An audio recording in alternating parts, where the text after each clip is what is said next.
Hi everyone, I'm Amanda Kenny of Sip at CT, and this evening I got to speak with Scott Dolch, the Executive Director of the Connecticut Restaurant Association, and we spoke about Governor Ned Lamont's latest Phase 2.1 rollback and how it is impacting our restaurants and bars here in the state. Take a look. So obviously, yesterday there was the announcement about the rollbacks and the 9:30 curfew. So I just wanted to first touch base about that. Sure. So Ned Lamont announced that he's restricting bars and restaurants to 50% capacity, and then the 9:30 p.m. curfew remains for the bars. So I know this is coming from a few bad eggs that made some bad decisions, and now we all have to pay the price. Um, I mean, personally, what I have seen from most places has all been good things. Like Ordinary, for instance, really went above and beyond and like did the remodel and their procedure of letting guests in. Like everything is like very seamless and like I feel like they went beyond what the requirements were for them. Absolutely. And for the most part, that's what I'm seeing. But again, there are the few that are just breaking all the rules and making it harder for everybody else. Um, so with that being said, I know you were talking about trying to push back the curfew. Are you working on that right now, or what's the plan moving forward with that? Yeah, I mean, obviously, like you mentioned before, Amanda, the majority of our restaurants have done what's right and continue to do everything they can. They go above and beyond. We've kept people safe for almost 8 months now, since this pandemic and since our shutdown on March 16th. And it's crazy to think it's been that long, but I know that our restaurants are committed to doing what's asked of them for the most part. I mean, there's bad apples, bad actors in any industry, in any situation that we don't condone as well. But yeah, I mean, I think that this, we're trying. I've had a couple calls even today with the commissioner and trying to get to the governor. I called my counterparts in Massachusetts and Rhode Island, even talked to New York and New Jersey, because I think the 9:30, kind of closure timeline is going to be devastating for this industry. When you look at full service restaurants, especially on a Thursday, Friday, Saturday night, in this kind of confined capacity in COVID times, like every table matters. And if you're going to tell them they're going to potentially lose that third turn, so understand that for the public, like most restaurants have a 5, a 7, and a 9 o'clock dinner rush of shift of when people get their tables. And being closed by 9:30, you really eliminate that 9 o'clock, and they're seated, they're doing everything that's asked, they're following the protocol. So we're trying to work with them to say, listen, like we had a 9 and 11, 9 o'clock weekday, 11 o'clock weekend when we started outdoor dining. We need to at least go back to that. I think, these are the majority of our restaurants aren't the ones that are causing, obviously, and they're even saying, the governor mentioned it multiple times, Amanda, that the restaurants are not the cause of this. So, I feel like this is a very harsh, this isn't just phase two. This is stricter than phase two. This is, adding a time frame on this. So I'm definitely trying to talk through this and talk through it with them about, we're trying to get creative to say, hey, on Thursday or Friday or Saturday night, it's going to be 11 o'clock, that stay-at-home advisory, and allow that 9 o'clock kind of sit down to work for the restaurants and say, like, let's be restrictive. You can't have anybody else come in your restaurant later than 9:15. You have to sit by 9:15. After that point, the doors are closed from any new guests. That should still, limit and continue to stop what they want to have happen, but also helping these businesses generate any little bit of revenue to survive.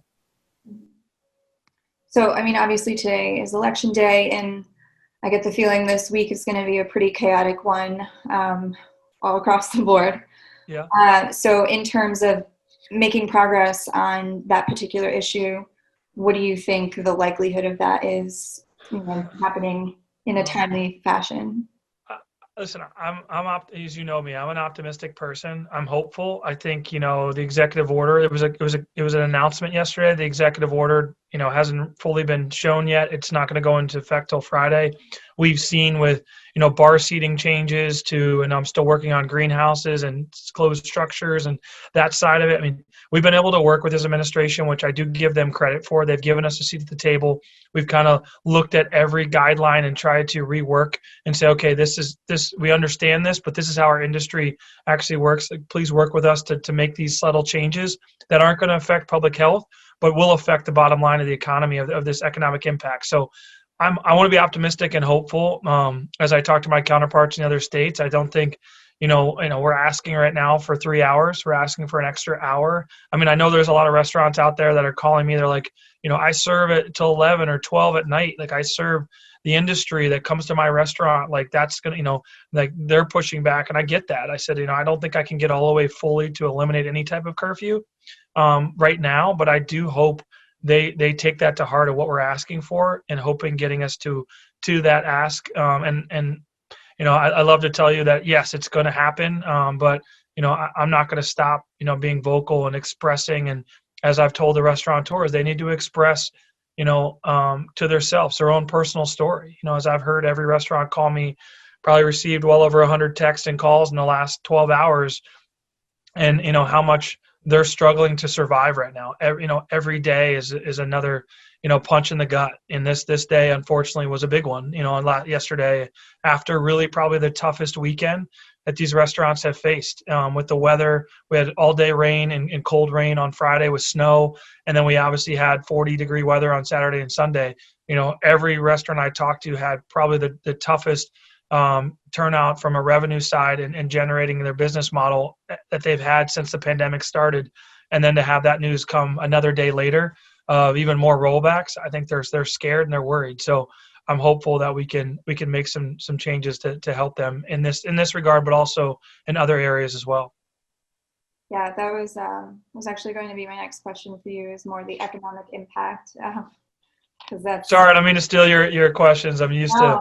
I appreciate that you touched on it, but yeah, I mean, like you're saying, I watched the full interview with Lamont yesterday of his announcement, and him saying that this is an attempt to lessen the economic impact. However, for our industry, I don't see it that way, and I think a lot of people feel that same way. This is not lessening anything; it's worsening it, and this could be, if the curfew maintains, being 9:30, I find that being like the final nail for a lot of these businesses. Yeah, I mean, 100%. And I think that's what we're trying to express, in our ask right now, and trying to be cordial and figure out a solution. I think the biggest thing is, as I continue to share with the governor and his entire administration, and I reached out to all of our food purveyors. Thought it was the easiest way, as people continue to come to me and say, how many businesses have closed? How many restaurants have you lost? So I went out to all of our food purveyors, from Cisco to US Foods to PFG to Chef's Warehouse. They have those accounts. And I said, listen, can you run me a report of how many accounts you've lost in our state, either permanently or they don't have a date for reopening? And that number is north of 600 already. That's devastating. Obviously, we have 8,500 restaurants pre-COVID. They're well north of 600. The New York Times is 30% of restaurants don't make it to 2021 article from a month ago. If that holds true, we're looking at 2,000, 2,100 restaurants in our state that we could lose. The economic impact that this pandemic has had has been so tough. Even with successful outdoor dining, with the weather. I mean, it's, when you say successful, it worked. But obviously, they still weren't running at full capacity. They weren't generating, and they're also making up for the debt that they had lost, of two full months of closures. So this winter ahead is scary for this industry, and that's what I'm trying to express to the governor every day, to make sure he understands how hard this industry has been hit, and then kind of the follow up, besides even curfews and igloos or greenhouses, is also on state funding and targeting our industry in a successful way to provide hopefully small business grants that are substantial, that other states are doing. If you saw my statement, like other states are stepping up, in my opinion, and helping the hospitality industry, because they know none of our restaurants asked to have to close. No one prepared for this. They didn't do anything wrong. They're having to manage and mitigate this challenge every day, and I'm hopeful that the state will come through in increasing their small business grant program and targeting our hospitality industry. Because if we don't see that, I think even with these other restrictions, like there's a lot of restaurants already on their last leg. Yeah, and he had mentioned one option. It wasn't a grant, but it was like the Shared work. Yeah. But I talked to some people about that, and they said it's really complicated to figure out and to even get access to. Yeah, I mean, listen, I think the biggest thing I have with shared work, as I've told the governor directly, I commend the program. I think it's a way that when you don't have as many people working in the normal hours, they could possibly have shared work to still get their full pay. And that's great for the employees. But as I've said to him, if the restaurant closes and can't pay their rent, there is no more shared work. There's no more employees like that. The employee loses that job permanently. Like that's the concern, is shared work isn't covering the debt that they've lost right now. So I think that it needs to be in conjunction. I think that obviously it's a program that we're promoting, and we want to have more people do it. But at the same time, there's so many other expenses that are inside of a restaurant right now that they're dealing with in debt, that they need help. And, having less capacity, having more time, potential curfew restrictions is only going to make it even tougher for them. And then back to the igloos and greenhouses, you mentioned it a couple times. Obviously, Tyler Anderson put his social media post up and had a pretty good response from the community, and it also worked in his favor. He was able to get the greenhouses approved. But what does that mean for other restaurants that have those same types of things that they've invested in? I know, I'm sorry, his name is escaping me, the department commissioner. David Lehman, the commissioner of the DCD. Yeah. No. Talking about ventilation being the issue. So what does that look like for? Yeah. So yes, we're fortunate. I mean, Tyler's model is I think from the beginning. I mean, he's going above and beyond. But I think at the same time, I have to be conscious of the smaller restaurants that if they have these structures or any structures that are enclosed with ventilation. So I can tell everyone listening in right now that's going to hear this, like, I'm working tirelessly to try to develop guidelines that will allow these structures to be open. Obviously, they can't be used currently with the lack of ventilation, but I'm also being very conscious of any added cost. So, obviously for them, it's about ventilation and making sure proper airflow and timing. And like if you have, guests in there, and then you have sanitation, like you do with any table right now, like you're cleaning and you're disinfecting, you're opening the airflow for 30 minutes before the next party can get inside that structure. We are working through language that we hope will get approved by DPH before the end of the week. I know I'm hoping to get something as early as tomorrow to DPH and to the DECD for them to react to. I will say that they're not like saying, nope, we don't want to revisit this. They are working. I think that obviously with Tyler successful getting that passed, but I obviously want to have a more uniformed guideline of what is allowed and what isn't, to make sure it's consistent across the board for all of our restaurants to have. And if they want to make that investment, or if they've already, Amanda, made that investment, they should be able to hopefully use those structures. And if there's a couple small tweaks that they have to do, maybe buying a small exhaust fan or adding a ventilation out of the top of one of the structures, to get airflow, if there's some nervous side on the DPH side, that's what we're trying to figure out.